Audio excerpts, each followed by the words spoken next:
Very good morning all of you. आज का हमारा टॉपिक है एडलर थ्योरी ऑफ पर्सनालिटी। ये आपके पर्सनालिटी थ्योरीज का जो पेपर है उसमें से एक थ्योरी है, उसका एक पार्ट है Adler theory of personality. Alfred Adler की बात करें, मतलब कि एडलर जो थे उनका जो फुल नेम है वो है Alfred Adler, ALFREDADLER, Alfred Adler. और इनका जो लाइफ स्पेन रहा है वो 1870 से 1937 तक रहा है।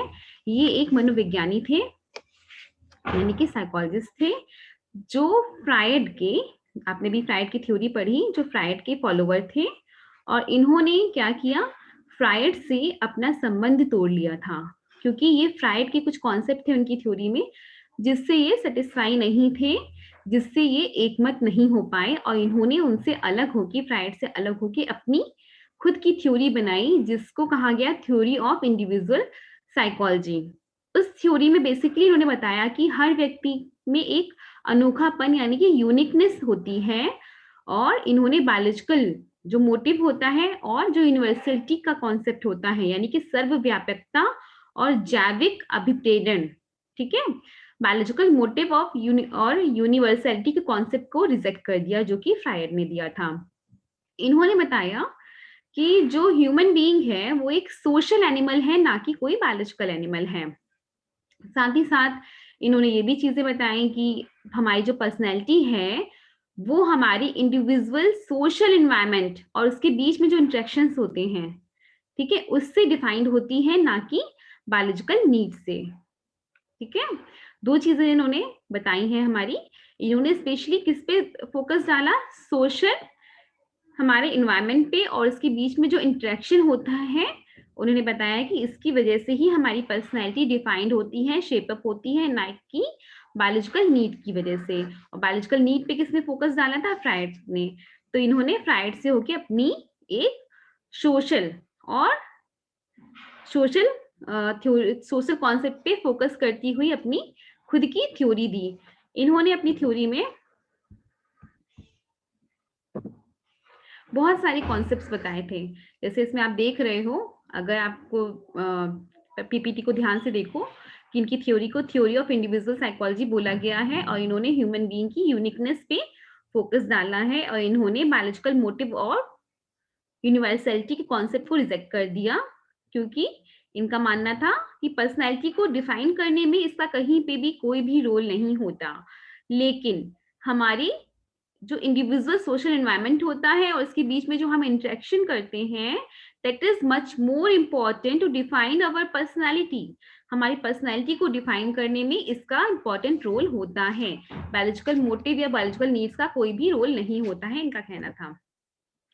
इन्होंने अपनी थ्योरी को कई पार्ट्स में डिवाइड कर दिया, जिसमें यूनिटी ऑफ पर्सनैलिटी, ठीक है, subjectivity of perception, striving for success और perfection, social interest, style of life, ये सब कॉन्सेप्ट आते हैं। अब एक एक करके हम इन सारे कॉन्सेप्ट्स की बात करेंगे कि इनकी थ्योरी इन पार्ट्स में डिवाइडेड है।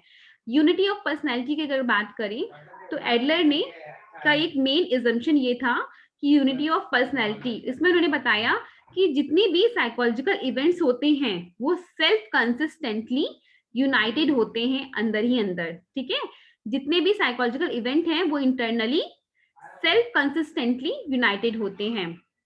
इन्होंने ये भी बताया कि हमारे अंदर जो भी डिफरेंसेस पाए जाते हैं, जितनी भी विषमताएं पाई जाती हैं, वो सेल्फ कंसिस्टेंटली टोटलिटी के फॉर्म में ऑर्गेनाइज हो जाती हैं, ठीक है, जैसे आप लोग को दिख रहा होगा, जितने भी साइकोलॉजिकल इवेंट्स हमारे अंदर होते हैं इंटरनली, वो क्या होते हैं, सेल्फ कंसिस्टेंटली यूनाइटेड हो जाते हैं, और जितने भी डिफरेंसेस पाए जाते हैं हमारे अंदर, वो सेल्फ कंसिस्टेंटली टोटलिटी के फॉर्म में ऑर्गेनाइज हो जाते हैं, ठीक है।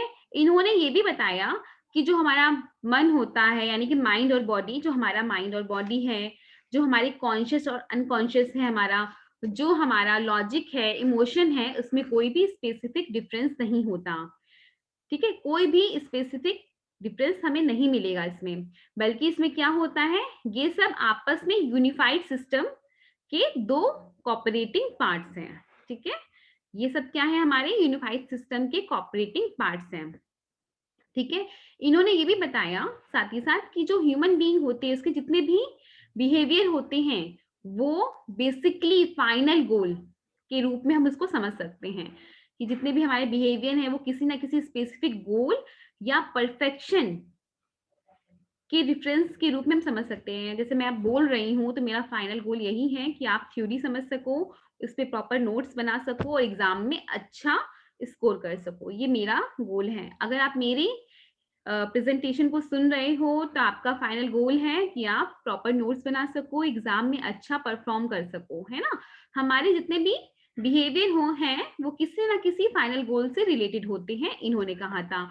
और यही जो फाइनल गोल होता है हमारे बिहेवियर को या हमारी पर्सनैलिटी को एक यूनिटी तथा डायरेक्शन प्रोवाइड करता है। यही आपको लिखना है कि ह्यूमन के जितने भी बिहेवियर होते हैं वो किसी ना किसी फाइनल गोल से रिलेटेड होते हैं और यही जो फाइनल गोल होता है हमें यूनिटी प्रोवाइड करता है, एक स्पेसिफिक डायरेक्शन प्रोवाइड करता है ना। लाइफ में क्या है, हमने अपना फाइनल गोल बना लिया कि हमें आईएएस बनना है। अब उसके लिए हम उस फाइनल गोल के लिए हम बहुत सारे अटेम्प्ट करेंगे, डेली सुबह टाइम टेबल के अकॉर्डिंग पढ़ना, है ना। 7-8 घंटे हम पढ़ रहे हैं, जीएस भी पढ़ रहे हैं, हर अपने टाइम को हमने डिवाइड कर लिया डिफरेंट शेड्यूल्स में कि इसमें हम ज्योग्राफी पढ़ेंगे, इसमें हम हिस्ट्री पढ़ेंगे। तो हमारे जितने भी बिहेवियर हैं हमारे फाइनल गोल से कोरिलेट होते हैं, जो हमारी पर्सनैलिटी को एक यूनिटी और डायरेक्शन प्रोवाइड करता है। ठीक है, तो ये तो रहा हमारा यूनिटी ऑफ पर्सनैलिटी की बात। अब हम आते हैं सब्जेक्टिविटी ऑफ परसेप्शन की बात करते हैं कि सब्जेक्टिविटी ऑफ परसेप्शन क्या होता है। सब्जेक्टिविटी ऑफ परसेप्शन इस थ्योरी का सेकंड अजम्पशन है, जिसमें एडलर ने बताया कि पर्सनैलिटी का जो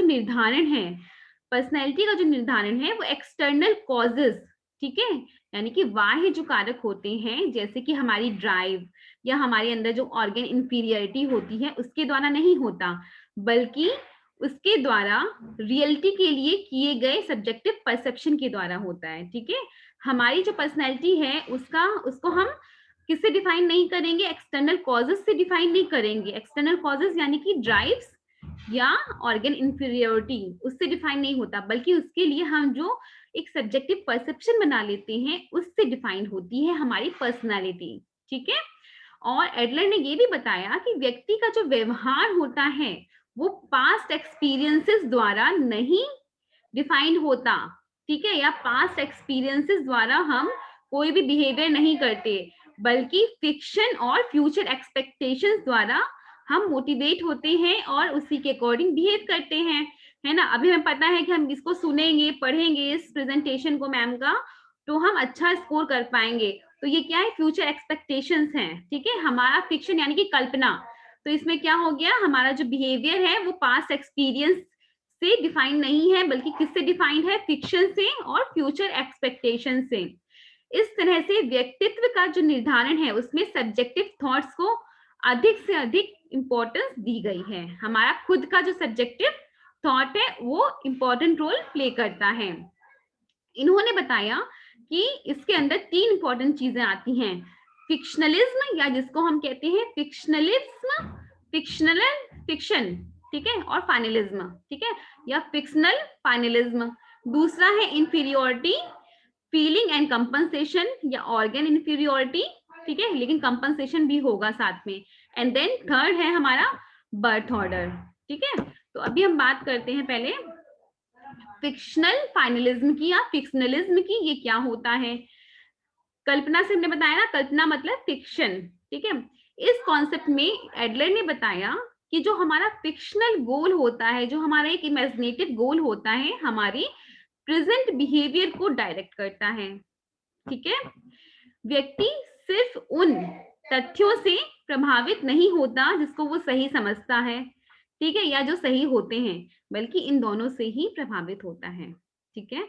उन्होंने बोला जो फिक्शनल गोल होता है हमारा, उस फिक्शनल गोल हमारे प्रेजेंट बिहेवियर से डायरेक्टेड होते हैं, ठीक है। जो हमारा फिक्शनल गोल है, इमेजिनेटिव गोल है, हमारे प्रेजेंट बिहेवियर से डायरेक्टेड होते हैं। व्यक्ति सिर्फ उन तथ्यों से प्रभावित नहीं होता जो सही होते हैं, बल्कि उनसे भी होता है जिसको वो सही समझता है, ठीक है। इस फिक्शनल जो गोल को लेके जिन्होंने कॉन्सेप्ट प्रपोज किया था, इसके लिए एक हंस वाहिंगर, ठीक है, हंस वाहिंगर HANSVA VAIHINGER की एक बुक थी, the philosophy of as if, आई थी, जिससे वो बहुत ज्यादा प्रभावित हो गए थे। और इस पुस्तक में उन्होंने बताया था कि व्यक्ति जो होता है वो अपनी जिंदगी में बहुत सारी ऐसे बिहेवियर करता है जो एज और इफ, ठीक है, जो एज और इफ से इफेक्टेड होते हैं, ठीक है, जबकि वास्तविकता यह होती है कि उसका संबंध सत्य विचार से नहीं होता, ठीक है। लेकिन एडलर इससे बहुत ज्यादा इफेक्टेड हुए और इन्होंने फिक्शनल फाइनलिज्म का कॉन्सेप्ट दे दिया था। एडलर ने बताया कि व्यक्ति का जो फाइनल गोल होता है, ठीक है, जो फाइनल गोल होता है अर्थात वह लक्ष्य जो उसकी जिंदगी में सबसे ज्यादा अहम भूमिका प्ले करता है या अहम रोल प्ले करता है।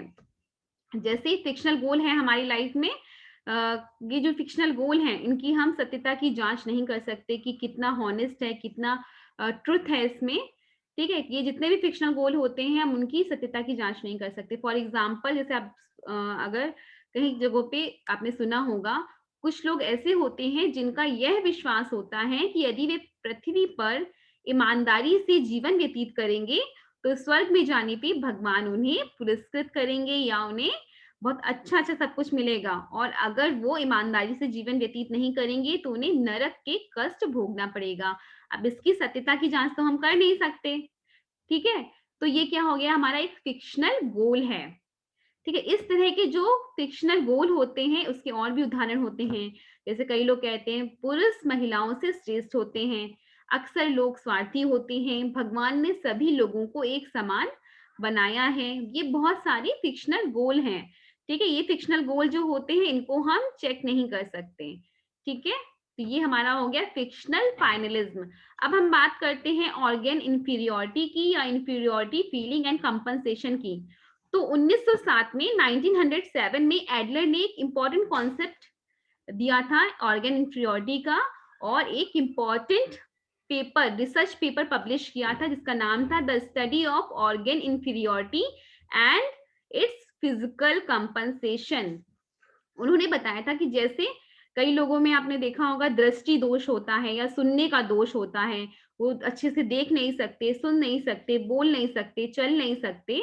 तो ऐसे लोग क्या करते हैं, दूसरे अन्य क्षेत्रों में अपनी सुपीरियोरिटी या परफेक्शन को स्टैब्लिश कर लेते हैं जिससे वो कंपनसेशन कर पाए, ठीक है। एडलर ने ये भी बताया कि जो ये ऑर्गन डिफिशियंसी होती है अपने आप में कोई भी इंपॉर्टेंट नहीं रखती, कोई भी महत्व नहीं है इसका अपने आप में। इसका महत्व इस बात से उत्पन्न होता है या इस बात से होता है कि इससे व्यक्ति में हीनता का भाव उत्पन्न हो रहा है या नहीं, और उस हीनता के भाव से वो परफेक्शन की तरफ मोटिवेट हो रहा है या नहीं, ठीक है।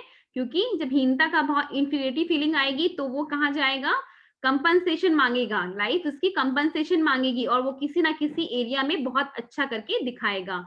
जैसे हम लोग पर्सनैलिटी की बुक्स पढ़ते हैं, उसमें एक नाम आता है डोबोस्थनीज का, जिनको एक स्टफर थे, हकलाने की बीमारी थी, पर वो एक अच्छे वक्ता बने आगे चल के, ठीक है। ऐसे हम अपने आसपास भी देख सकते हैं ऑर्गन इंफीरियोरिटी का। आपने पैरा ओलंपिक्स देखा होगा, पैरा ओलंपिक्स की देखिए पीपीटी में मैंने कुछ फोटोज लगाई हुई हैं। ऐसे लोगों ने इसी फील्ड में बहुत अच्छा करके अपना नाम देश में कमाया या अपने देश का नाम रोशन कर दिया, ठीक है। तो अपनी हीनता की का जो भाव होता है, हमारी जो इंफीरियरिटी फीलिंग्स होती हैं बिकॉज ऑफ ऑर्गन डेफिशिएंसी की वजह से, उसको दूर करके एक पॉजिटिव पर्सनैलिटी का विकास करने का जो प्रयास होता है, इसकी जो स्टार्टिंग होती है वो चाइल्डहुड से ही हो जाती है। बच्चा अपने को एडल्ट स्टेज में क्या होता है, एडल्ट वयस्क की तुलना में छोटा, लाचार या कमजोर समझता है। इसका परिणाम ये होता है कि उसमें हीनता का भाव विकसित होने लगता है। इस तरह की हीनता का जो भाव होता है प्रत्येक व्यक्ति में उत्पन्न होता है, ठीक है। ये भी होता है कि जो बच्चे छोटे होते हैं उनको लगता है बहुत छोटे, हम कोई काम नहीं कर पा रहे, और जो हमारे सामने लोग हैं वो हमसे बड़े हैं, तो वो क्या करने लगता है, इसके लिए फाइट करने लगता है, ठीक है। लेकिन ये जो इंफीरियरिटी फीलिंग का जो कॉन्सेप्ट है उसे इननेट नहीं माना गया है, ये एक्वायर्ड माना गया है, ठीक है। तो जब भी इंफीरियरिटी फीलिंग्स की वजह से हमारे अंदर डेफिशिएंसी, ऑर्गन डेफिशिएंसी की वजह से इंफीरियरिटी फीलिंग डेवलप होती है, तो जो पर्सन होता है वो कंपनसेशन लेता है, और कंपनसेशन लेके वो किसी और फील्ड में बहुत अच्छा कर जाता है। ओके, इस कॉन्सेप्ट को बहुत अच्छे से पढ़ना है, बहुत ही इंपॉर्टेंट कॉन्सेप्ट है। एडलर के अनुसार जब ये इंफीरियरिटी फीलिंग बच्चे में ज्यादा अधिक मात्रा में होती है तो वो कंपनसेशन में असफल रहता है। ठीक है, ज्यादा भी इंफीरियरिटी फीलिंग होने की वजह से वो क्या हो जाएगा, कंपनसेशन लेने में फेलियर उसे मिलेगी, फेल हो जाएगा। तो इससे क्या होगा, उसके अंदर इंफीरियरिटी फीलिंग डेवलप हो जाती है। ठीक है, उसके अंदर क्या डेवलप हो जाएगा, इंफीरियरिटी फीलिंग डेवलप हो जाएगी।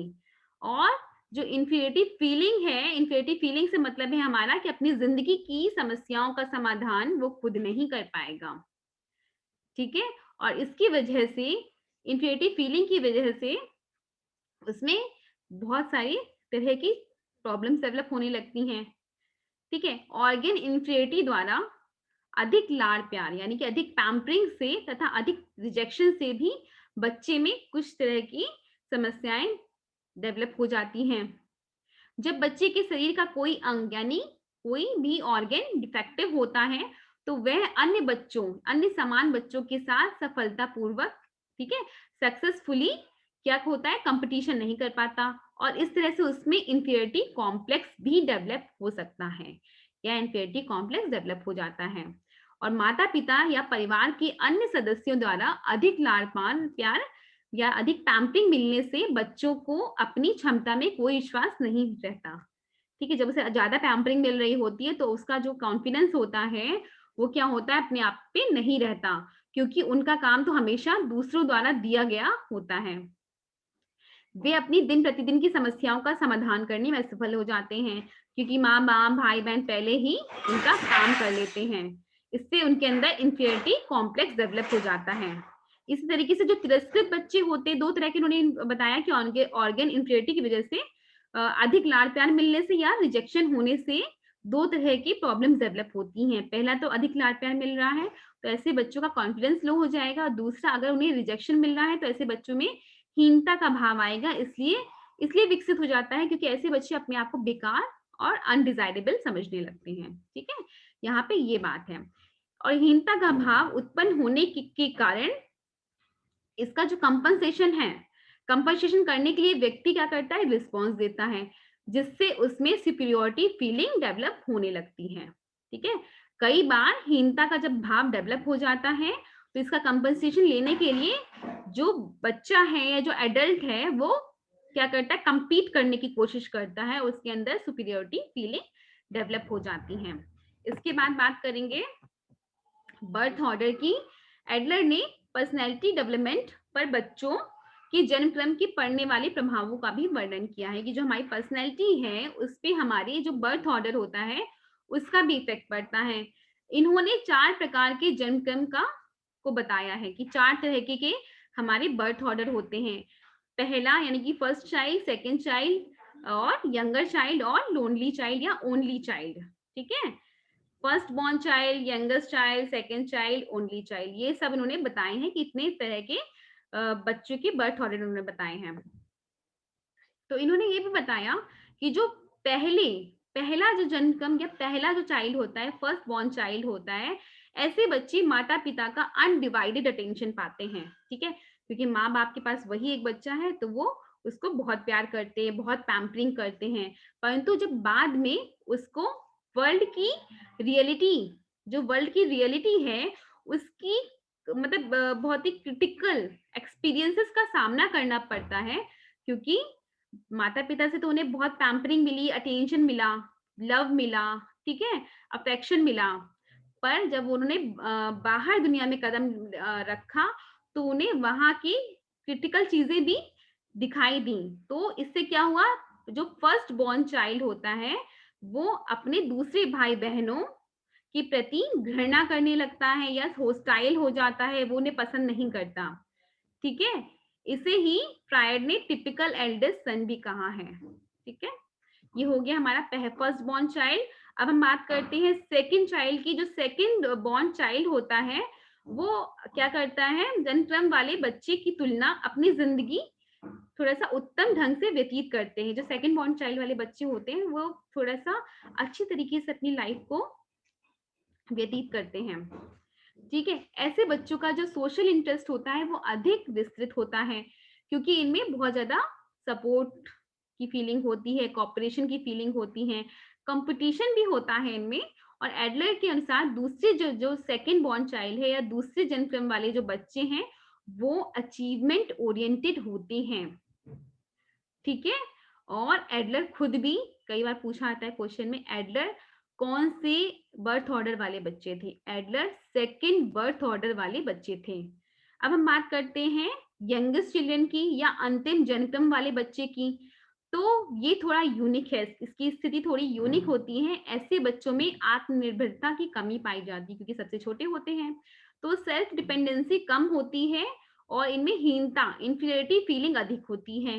हीनता के भाव को दूर करने के ख्याल से जो ऐसे बच्चे होते हैं बड़े भाई बहनों से आगे बढ़ जाने की प्रवृत्ति दिखाते हैं, और ऐसे बच्चों में अचीवमेंट ओरिएंटेशन अधिक भी होता है। माता पिता की जो लोनली चाइल्ड की अगर हम बात करें, जो ओनली चाइल्ड या लोनली चाइल्ड है, वो थोड़ा सा यूनिक होते हैं।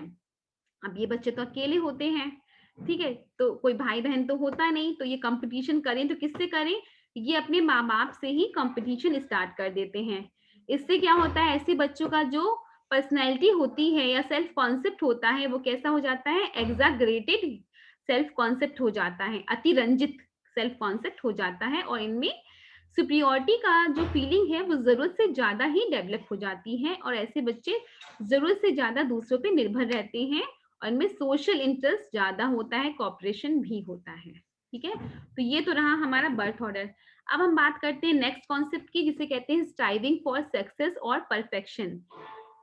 908 में एडलर ने बताया कि जितने भी मोटिवेशन होते हैं उनके पीछे एक डायनेमिक पावर होती है, और इस डायनेमिक पावर को सबसे पहले एग्रेशन यानी कि आक्रामकता प्रणोद कहा गया था।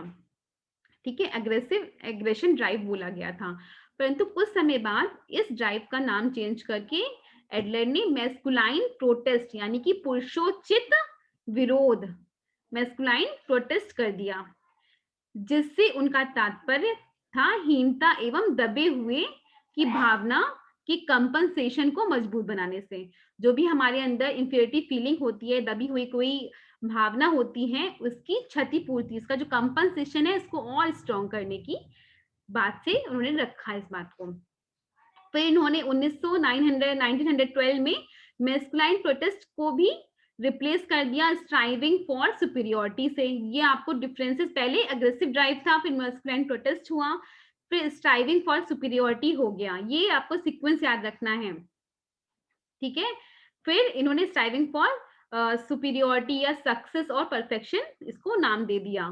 इसका मतलब क्या होता है? सफलता, सक्सेस या परफेक्शन की कोशिश से एडलर ने बताया कि पूर्णता की प्राप्ति, जब हम होलिज्म की तरफ या कंप्लीशन की तरफ बढ़ने की हमारे अंदर प्रेरणा होती है कि हमें सब कुछ हम एक कंप्लीट फॉर्म में चाहने लगते हैं, एक ऑर्गेनाइज फॉर्म में चाहने लगते हैं, हमारे अंदर एक होलिज्म या पूर्णता की भावना आने लगती है, तो इसे कहते हैं स्ट्राइविंग फॉर सक्सेस या परफेक्शन। इसे एडलर ने जीवन का एक ऐसा ओरिजिनल मोटिव बताया है जिसके अभाव में जीवन के अस्तित्व के बारे में हम नहीं सोच सकते। ठीक है, और इन्होंने इसकी कुछ स्पेसिफिक कैरेक्टरिस्टिक्स भी बताई हैं। इन्होंने बताया कि ये जो होता है, जो स्ट्राइविंग फॉर सक्सेस होता है, वो पहली बात तो जन्मजात प्रक्रिया है। फिर इन्होंने बताया कि ये जो सफलता या पूर्णता की कोशिश एक जन्मजात प्रक्रिया होती है, फिर भी इसका विकास इन्वायरमेंटल फैक्टर्स, ठीक है, पर्यावरणीय कारकों द्वारा होता है, क्योंकि जन्म के समय मात्र यह एक पोटेंशियलिटी होती है, ना कि एक्चुअलिटी। ठीक है, इसलिए environmental factors important role play करते हैं। इन्होंने ये भी बताया कि जो सफलता यानी कि स्ट्राइविंग फॉर सक्सेस और परफेक्शन है कि कोशिश कई मोटिव्स का एक सम्मिश्रण, यानी कि बहुत सारे मोटिव्स का एक मिक्सचर है, यानी कि सम्मिश्रण है। ठीक है, साथ ही साथ इन्होंने इसकी कैरेक्टरिस्टिक्स ये भी बताई है कि सफलता यानी कि स्ट्राइविंग फॉर सक्सेस और परफेक्शन जो है एक यूनिवर्सल ड्राइव है, जो नॉर्मल और न्यूरोटिक सभी लोगों में पाया जाता है इक्वली। ठीक, और सफलता और पूर्णता की जो कोशिश है, व्यक्ति को लक्ष्य पर पहुंचने के लिए काफी संघर्ष करना पड़ता है, तो ये उसके बढ़े हुए लेवल ऑफ टेंशन को, इंक्रीज लेवल ऑफ टेंशन को दर्शाती है। ठीक, अब इन्होंने इसमें ये भी बताया कि जो सफलता या स्ट्राइविंग फॉर सक्सेस या परफेक्शन है, इसको हम 2 लेवल्स पे देख सकते हैं, इंडिविजुअल लेवल पे और सोशल लेवल, दोनों ही स्तरों पे हम इसको देख सकते हैं। ठीक है, अब हमारा नेक्स्ट कॉन्सेप्ट है सोशल इंटरेस्ट। एक सोशल इंटरेस्ट भी बताया एडलर ने। एडलर ने बोला कि जो मनुष्य है वो एक क्या है, सामाजिक प्राणी है, और सामाजिक यानी कि सोशल इंटरेस्ट एक ऐसी प्रवृत्ति है जिसके माध्यम से व्यक्ति अन्य व्यक्तियों के साथ पर्सनल गोल या सोशल गोल को प्राप्त करने की के ख्याल से कॉपरेशन या एक दूसरे के साथ सहयोग करता है। हम अपने फ्रेंड्स बनाते हैं, माता पिता हमारे साथ होते हैं, भाई बहन होते हैं, बाहर सोसाइटी में हम निकलते हैं, तो हम एक दूसरे के साथ फ्रेंडलीनेस बना के रखते हैं, कॉपरेशन बना के रखते हैं, ताकि हम अपने पर्सनल और सोशल गोल्स को फुलफिल कर सकें। और जो हमारा सोशल इंटरेस्ट होता है वो ह्यूमन नेचर का एक ऐसा इंपॉर्टेंट पार्ट है, बहुत इंपॉर्टेंट पार्ट है, क्योंकि इसकी मात्रा कुछ ना कुछ सभी व्यक्तियों में, चाहे वो अपराधी हो, न्यूरोटिक हो, नॉर्मल हो, एबनॉर्मल हो, हेल्दी हो, अनहेल्दी हो, सब में पाई जाती है। तो ये जो सोशल इंटरेस्ट है वो सफलता यानी कि स्ट्राइविंग फॉर सुपीरियोरिटी की कोशिश के समान ही प्रत्येक व्यक्ति में पोटेंशियलिटी के रूप में होता है। ठीक है, सभी में होगा, ये एक तरीके का इनेट प्रोसेस है। ठीक है, और इसी कारण इसको सोशल इंटरेस्ट को बैरोमीटर ऑफ साइकोलॉजिकल हेल्थ भी कहा गया है। ये भी पूछा जाता है आगे चल के, जब नेट के एग्जाम दोगे तो उसमें ये भी पूछा जाता है कि बैरोमीटर ऑफ साइकोलॉजिकल हेल्थ क्या है, या सोशल इंटरेस्ट को और किस नाम से जाना जाता है, बैरोमीटर ऑफ साइकोलॉजिकल हेल्थ। क्योंकि सोशल इंटरेस्ट, जब हम सोसाइटी में इंक्लूड नहीं होंगे, कॉपरेट नहीं करेंगे, बात ही नहीं करेंगे किसी से, हम किसी अपने पर्सनल गोल और सोशल गोल को फुलफिल करने के लिए लोगों से इंटरेक्शन नहीं करेंगे, तो हम अपने आप को हेल्दी कैसे कह सकते हैं, है ना। तो ये तो हो गया हमारा सोशल इंटरेस्ट की बात। अब हम बात करते हैं लाइफ स्टाइल एटीट्यूड या स्टाइल ऑफ लाइफ की। तो एडलर द्वारा प्रतिपादित ये जो थ्योरी है, इसमें इन्होंने जीवन शैली यानी कि स्टाइल ऑफ लाइफ को या लाइफ स्टाइल एटीट्यूड्स को बताया है। इन्होंने बताया कि जो हमारा लाइफ स्टाइल है या स्टाइल ऑफ लाइफ है, उससे तात्पर्य है हमारी ट्रेड से, हमारे बिहेवियर से, हमारी हैबिट के एक ऐसे यूनिक पैटर्न से होता है, जिसे एक साथ मिला देने से ऐसे पैटर्न का पता चलता है जिसका उपयोग करके व्यक्ति अपने लाइफ गोल पर पहुंचने की कोशिश करता है। ठीक है, ये स्टाइल ऑफ लाइफ है वो अपने आप में ही क्या है, ट्रेड्स, बिहेवियर, इमोशंस, इन सब का एक यूनिक पैटर्न है, जिसकी हेल्प से, इस यूनिक पैटर्न की हेल्प से हम अपने लाइफ गोल तक पहुंचने की कोशिश करते हैं। और लाइफ स्टाइल में सिर्फ व्यक्ति का जीवन लक्ष्य ही नहीं, बल्कि उसके सेल्फ कॉन्सेप्ट, दूसरे के प्रति भाव तथा पर्यावरण की अन्य वस्तुओं के प्रति उसका जो एटीट्यूड होता है वो भी इंक्लूड होता है। व्यक्ति का जो लाइफ स्टाइल है वो इसके एनवायरमेंट से, हेरिडिटी से, सफलता के लक्ष्य से, सोसाइटी से, सोशल इंटरेस्ट से, क्रिएटिव जो पावर होती है, इन सब का आउटकम होता है, या इन सब की वजह से उसको मिलता है। ठीक है, तो ये जो स्टाइल ऑफ लाइफ है वो बेसिकली क्या है, उसकी ट्रेड्स, बिहेवियर, उसकी हैबिट्स का एक यूनिक पैटर्न है, जिसकी वजह से जो ह्यूमन बीइंग है वो अपने लाइफ गोल को पाने की कोशिश करता है। ठीक है, एडलर ने ये जो लाइफ स्टाइल है उसका एक कंट्रोलिंग फोर्स माना है। ठीक है, और इन्होंने फ्रायड द्वारा जो प्रतिपादित, इन्होंने फ्रायड में ego, id, ego, super ego, 3 concept दिए थे ना, तो ईगो के इक्विवेलेंट बताया है लाइफ स्टाइल को। ठीक है, या स्टाइल ऑफ लाइफ को। ठीक है, परंतु एडलर ने यह स्पष्ट किया कि इसमें इड और सुपर ईगो जैसे कारक सम्मिलित नहीं होते। ठीक है, एडलर ने इसको मना कर दिया था, और एडलर ने 4 प्रकार के लाइफ स्टाइल एटीट्यूड प्रपोज किए थे, और इन्होंने बताया था जो सोशल इंटरेस्ट और degree of activity, social interest और डिग्री ऑफ एक्टिविटी के बेस पे 4 पार्ट्स में बांटे गए थे, जिसको हम ruling type, getting type, avoiding type और सोशल इंटरेस्ट टाइप में बांट सकते हैं। ठीक है, हमारा सोशल इंटरेस्ट और डिग्री ऑफ एक्टिविटी के हिसाब से इन्होंने 4 टाइप बताए थे। रूलिंग टाइप, अब रूलिंग टाइप क्या होता है, इन्होंने बताया कि रूलिंग टाइप ऐसे व्यक्ति होते हैं जो दूसरों पे रूल करते हैं, एग्रेसिव बिहेवियर दिखाते हैं और अपना काम निकलवाते हैं। ऐसे लोग अपने अपने खुद की लाइफ के गोल्स को पूरा करने के लिए इमोरल, ठीक है, या असामाजिक ढंग से पेश आने में हिचकिचाते नहीं हैं बिल्कुल, उन्हें बस अपना काम चाहिए। इनमें सोशल इंटरेस्ट में कमी पाई जाती है। ऐसे ही जो गेटिंग टाइप वाले लोग होते हैं, ये लोग ऐसे ऐसे लोग दूसरों से जितना हो सकता है अधिक से अधिक प्राप्त करने की कोशिश करते हैं और ज्यादा से ज्यादा दूसरों पे निर्भर रहते हैं। और परिस्थिति अधिक तनावपूर्ण होने पे ऐसे लोगों में न्यूरोटिक या न्यूरोटिसिज्म डेवलप हो जाता है। ठीक है, ऐसे ही अवॉइडिंग टाइप की अगर हम बात करें तो ऐसे लोगों में सामान्य वातावरण या परिस्थिति का सामना ना करके हट जाने की प्रवृत्ति तीव्र होती है। ये हर चीज को अवॉइड करते हैं। ये डिफिकल्ट सिचुएशन में क्या करते हैं कि अपने आप को हटा लेते हैं। ऐसे लोग जीवन की समस्याओं को का ठीक ढंग से सामना नहीं कर पाते और क्या होता है, इनको फेलियर मिल जाती है, जिसकी वजह से ये अपने आप को बहुत ही डिप्रेसिव पाते हैं और ऐसे लोगों में भी सोशल इंटरेस्ट की कमी होती है। सोशली यूजफुल टाइप वाले लोग कैसे होते हैं, ऐसे लोगों में क्या होता है, सोशल ओरिएंटेशन अधिक होता है। ऐसे लोग ऐसे व्यवहार करते हैं जो सामाजिक रूप से उपयोगी होते हैं। ठीक है, और सोशल इंटरेस्ट इनमें अधिक पाया जाएगा। ठीक है, इनमें फ्रेंडशिप अधिक होगी, लव अधिक होगा, सोशल प्रॉब्लम्स को ये समझते हैं। ठीक है, और क्या करते हैं, सोसाइटी के लोगों में के साथ कोऑपरेटिवली काम करते हैं। तो ये तो हमारे हो गए सोशल इंटरेस्ट और डिग्री ऑफ जो हमारी एक्टिविटी है उसके बेस पे 4 टाइप थे। इसके अलावा भी जो एडलर थे उन्होंने 4 क्वालिटी लाइफ स्टाइल टाइप भी बताए हैं, ये भी आप लोग लिख लेना। ठीक है, उन्होंने पहले बताया ये जो 4 क्वालिटी लाइफ टाइप है उसमें आता है पहला interior type style, pampered style, neglected style type. ठीक है, पॉपर्ड स्टाइल यानी कि पहले आता है इंटीरियर स्टाइल यानी कि तुच्छ प्रकार के लोग। ऐसे तुच्छ प्रकार वाले जो व्यक्ति होते हैं उसमें अधिक, ठीक है, इंटेंस ऑर्गन इंफीरियरिटी की भावना होती है और वो उसका कंपनसेशन करने में अपने आप को असफल पाते हैं। ऐसे व्यक्ति परिस्थिति से समायोजन करने के लिए अवॉइडेंस, ठीक है, अवॉइडेंस दिखा देते हैं तथा उससे दूर हट जाते हैं। फिर दूसरे आते हैं पॉपर्ड, ठीक है, अति स्नेहित या पैम्पर्ड टाइप, ठीक है, स्टाइल। ऐसे व्यक्ति क्या होते हैं, अधिक स्वार्थी होते हैं, सेल्फ सेंट्रिक होते हैं।